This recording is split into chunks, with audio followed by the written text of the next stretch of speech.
Marcus Chen pressed his forehead against the cold window of the bus, watching the city lights blur into streaks of gold and white. His hands still smelled like industrial cleaner even after he'd scrubbed them raw in the employee bathroom. The digital clock above the driver's seat glowed 11:47 p.m. He'd have 13 minutes at home before he'd need to leave again for his second shift at the warehouse across town. 13 minutes to check on his daughter. The apartment building looked tired in the moonlight, its brick facade crumbling at the corners like stale bread. Marcus climbed the stairs 2 at a time, his knees protesting each step. At 38, his body felt 50. He fumbled with his keys at apartment 4C, careful to turn the lock quietly inside. The living room doubled as his daughter Lily's bedroom. She slept on the pull-out couch, her small body curled around a stuffed rabbit with one missing ear. The rabbit had been her mother's before the cancer took her, before the medical bills swallowed their savings like water disappearing into sand. Marcus knelt beside his daughter, brushing a strand of dark hair from her face. She was 8 now, 8 years old, and she'd already learned to make dinner for herself from the pantry, already knew which nights Daddy had 2 jobs and which nights he had 3. Her homework sat on the coffee table, math problems about fractions. She'd gotten them all wrong. His chest tightened. She needed help he couldn't give, time he didn't have. The phone on the counter buzzed. A text from his mother's nursing facility. Reminder, payment due in 3 days. Current balance, $2,847. Marcus closed his eyes. He had $891 in his checking account. He'd already asked for every shift his supervisors could give him. He'd already sold everything worth selling. He kissed Lily's forehead and stood, his back cracking. 10 minutes until he had to leave. He made 2 peanut butter sandwiches for tomorrow's lunch, one for Lily, one for him, and wrapped them in paper towels because they'd run out of plastic bags. The warehouse job paid cash at the end of each week. If he worked 6 overnight shifts, plus his day shifts cleaning offices at Harrington Tower downtown, plus the weekend work driving for a delivery app, he could make the nursing home payment. Barely, but Lily would be alone even more. The choice wasn't really a choice. His mother had raised him by herself after his father left. She'd worked doubles at the textile factory to keep him fed. Now she couldn't remember his name most days, but he remembered. He remembered everything. Marcus grabbed his jacket and slipped out the door. Harrington Tower rose 4 to 3 stories above the financial district, all glass and steel and money. Marcus had cleaned its offices for 2 years, arriving at 6 a.m. before the executives showed up, erasing evidence of human presence, emptying trash, wiping fingerprints from conference tables, making the building look untouched, pristine, cold. Did he like the work because it was simple? No one bothered him. He put on his headphones and moved through the floors like a ghost. Tuesday morning, he was vacuuming the executive level when he noticed the wallet. It sat on the floor beside one of the massive mahogany desks, dark leather, expensive looking. Marcus picked it up, his fingers hesitating. He'd found things before, left behind phones, forgotten tablets. He always turned them in to building security, but this time, his hand shook slightly as he opened it. The ID read, James Harrington III, the man who owned the building. The man whose name was on hospitals and university wings and charity galas Marcus saw advertised on bus stops. Behind the ID were credit cards and cash. Marcus's breath caught. He counted without meaning to, his cleaner's instinct for detail taking over. $4,800. His mind went immediately to numbers. The nursing home payment. Lily's school field trip she couldn't afford. The cavity her teacher mentioned that needed filling. 3 months of breathing room. 3 months of sleeping more than 4 hours a night. The office was empty. The security cameras in this suite had been broken for a week. He'd heard the facilities manager complaining about waiting for parts. His supervisor wasn't even in the building yet. Marcus stood there, the wallet heavy in his hands, heavier than it should be. He thought about Lily sleeping on that pull-out couch. He thought about his mother, who'd given everything, forgetting everything now. He thought about the man whose name was on this ID, a man who probably spent $4,800 on a watch, on a dinner, on things Marcus couldn't imagine. His daughter's face flashed in his mind. Her eyes when he told her no to the school trip. Trying to be brave, trying not to cry. Marcus's hands were shaking now that he closed the wallet. Then he walked it down to the security desk on the ground floor and handed it to Gerald, the morning guard. Found this on 40, Marcus said, his voice rough. The Harrington suite. Gerald's eyebrows went up. You looked inside. Just to see whose it was. Gerald whistled low when he opened it, seeing the cash. You're a better man than most, Marcus. Marcus didn't feel like a better man. He felt like an idiot. He felt like a father failing his child, like a son failing his mother. He felt hollow. Just doing my job, he said, and went back to his cart. The week crawled forward like something wounded. Marcus worked every shift they gave him. He delivered packages until his feet bled. He slept 3 hours a night on the recliner in the living room, waking up with his neck bent at angles that sent pain down his spine. Thursday night, Lily had a fever. He bought children's medicine with money that should have gone to groceries, stayed up watching her breathe, terrified it was something worse, something expensive. By Friday, she was better. He was $247 short for the nursing home payment. Saturday, he picked up an extra delivery route, waking 18 hours straight. His hands shook on the steering wheel. Twice he nearly fell asleep at red lights. Sunday morning, he made the payment. The nursing home administrator looked at his haggard face and said, You okay, Mr. Chen? Fine. He lied that he visited his mother. She didn't recognize him. She called him Tommy, her brother who died in 1987. Marcus held her hand anyway, telling her story she wouldn't remember, needing to be there even if she didn't know why. Monday, he was so tired he could barely stand. But Lily needed to eat. His mother needed her care. The world didn't stop for exhaustion. He went to work. The knock came at 12:04 a.m. Marcus had just gotten home from the warehouse shift. Lily was asleep. He was sitting at the kitchen table, staring at a bill for her school supplies, doing math that didn't work no matter how many times he redid it. The knock was firm, deliberate, not the sound of a neighbor or mistake. Marcus's first thought was trouble. Landlord.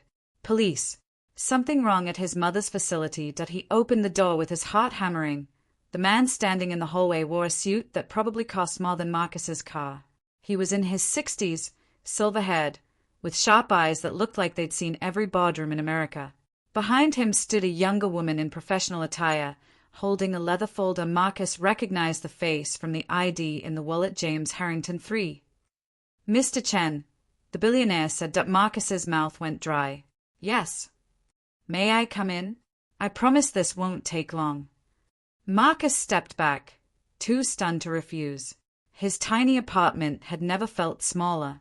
The pull-out couch where Lily slept, the peeling linoleum, the water stain on the ceiling, all of it suddenly visible, suddenly shameful. Harrington glanced around, his expression unreadable. The woman with the folder stood by the door. I apologize for the late hour, Harrington said. I wanted to speak with you personally, and I understand you work multiple shifts. This seemed like the only time I might catch you. Marcus found his voice. Is something wrong? With the building? You returned my wallet last Tuesday. Marcus blinked. Yes, sir. I found it on the floor. With $4,800 inside. Yes, sir. Harrington studied him with those sharp eyes. Gerald at security told me you looked inside. So the money. Marcus felt heat rise in his face. Only to check the ID. To know whose it was. And then you turned it in. It wasn't mine. Something flickered across Harrington's face. Surprise, maybe, or something sadder. Mr. Chen, do you know how many people touch my things every day? Assistants, drivers, housekeepers, employees. Do you know how many would have taken that money without a second thought? Marcus didn't answer. He was thinking about how close he'd come, how his hands had shaken. I made some inquiries about you, Harrington continued. I hope you don't mind. I wanted to know who you were. The man who cleaned my office and returned $4,800 he probably needed very badly. Marcus's jaw tightened. The pity in the man's voice felt worse than the struggle. I just did what's right. Your wife died 3 years ago. Cancer. You're raising your daughter alone while caring for your mother who has Alzheimer's. You work 70, sometimes 80 hours a week across 3 jobs. You've never been late on a shift. Never called in sick. Your supervisors all say the same thing. You're reliable, quiet, honest. The words landed like punches. Marcus felt exposed, filleted open. Why are you here? He asked. His voice harder now. Harrington reached into his jacket and pulled out an envelope. Because I've spent 40 years in business, Mr. Chen. I've met thousands of people. Brilliant people. Ruthless people. Successful people. And I've learned that character, real character, is the rarest resource in the world. Rarer than intelligence. Rarer than talent. Character is what you do when doing the right thing costs you everything. He held out the envelope. Marcus didn't take it. I don't want charity, Marcus said. It's not charity. It's recognition. An opportunity. Harrington set the envelope on the small kitchen table. Inside is a check to cover your immediate needs. Also a job offer. My company is expanding our facilities management division. We need a director, someone who understands the work from the ground up. Someone we can trust. The salary is $85,000 a year, with benefits, health insurance, education assistance for dependents. Marcus stayed at the envelope like it might explode. I'm a janitor. You're a man who does what's right when no one's watching. That's the person I want running a division of my company. Harrington's voice softened. I've made my fortune, Mr. Chen. More money than I could spend in 3 lifetimes. But I can't buy what you have. I can't buy the kind of integrity that returns a wallet when your child needs medicine. That's not something you learn in business school. Marcus's eyes burned. He wouldn't cry. Not in front of this man. Not in front of anyone. But his hands were shaking again, just like they'd shaken holding that wallet. Why? He whispered. Because 7 years ago, my grandson, my only grandson, was kidnapped. Harrington's voice went rough. Held for ransom.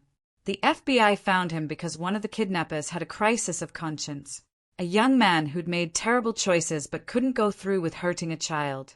He let my grandson go and turned himself in. I've never forgotten that. I've never stopped believing that goodness exists, even in people who've lost their way. He paused, looking at Lily sleeping on the couch. Your daughter is 8? Same age my grandson was. I look at her, and I remember what it felt like to think I'd lost him. You could have taken that money and I'd never have known. You could have changed your life with it, but you didn't. And I need people like you in my company. In my life. The world needs people like you. The woman by the door stepped forward, offering the leather folder. The full offer letter is here, Mr. Chen, along with enrollment forms for your daughter's school district. There's a partnering program with our company that provides tutoring and enrichment, and information about memory care facilities we work with, better than where your mother is now, covered under the Executive Family Care Plan. Marcus took the folder with numb fingers. Harrington extended his hand. I don't need an answer tonight, but I hope you'll consider it. You've already proven you're exactly who I'm looking for. Marcus shook his hand, unable to speak. The billionaire's grip was firm, warm, human. After they left, Marcus stood in his kitchen for a long time, staring at the envelope. Finally, with shaking hands, he opened it. The check was for $20,000. The note attached read, for the emergencies that can't wait. You've earned more than this. J.H. Marcus sat down hard on the floor, his back against the cabinet, and put his face in his hands that he didn't make a sound, didn't want to wake Lily, but his shoulders shook and tears ran through his fingers, hot and fast and unstoppable relief, terror, disbelief, hope, all of it at once, crashing through him like a dam breaking point. 3 months later, Marcus stood in front of a conference room at Harrington Industries, wearing a suit that fit properly, presenting a quarterly report to department heads. Lily sat in the company's after-school program downstairs, getting help with her fractions from a retired math teacher. Her cavity had been filled. She'd gone on the field trip. She'd stopped making that small, worried face when she looked at him. His mother had moved to a better facility, one with music therapy and a garden. Last week, she'd looked at him and said his name. Just once. But once was enough. The job was harder than cleaning.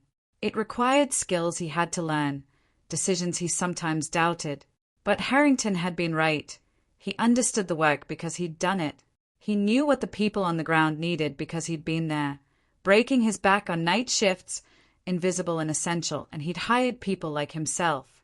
Single parents, people with gaps in their resumes, people who'd made mistakes but wanted second chances, people who just needed someone to see them. After the meeting, Harrington pulled him aside. "You've done well," the older man said. "Better than I expected." "I'm still learning." "We all are." Harrington paused. "I wanted to tell you something. That young man I mentioned, the one who saved my grandson, I hired him when he got out of prison, gave him a job in our warehouse. He's a supervisor now, getting his degree at night." Marcus looked at him, understanding. "People told me I was crazy," Harrington continued, "hiring a felon, hiring a janitor to run a division. But I've learned that the best people aren't always the ones with the perfect resumes. They are the ones who do the right thing when it costs them everything." He smiled, a real smile that reached his eyes. "You did that, Marcus. You returned a wallet when you were desperate, and you changed more than your own life. You changed mine. You reminded me what I'm building this company for." After Harrington left, Marcus stood at the window, looking down at the city. Somewhere out there, someone was working a night shift, exhausted and invisible. Someone was making an impossible choice between bills they couldn't pay. Someone was doing the right thing even when it hurt. He hoped they knew, even if it seemed like no one was watching. Even if the world felt cold and the math didn't work, someone saw. Someone always saw. Marcus pulled out his phone and texted Lily. "Done with work. Want to get ice cream before I pick you up?" Her response came immediately, "Yes." "Love you, Daddy," he smiled, slipping the phone back in his pocket.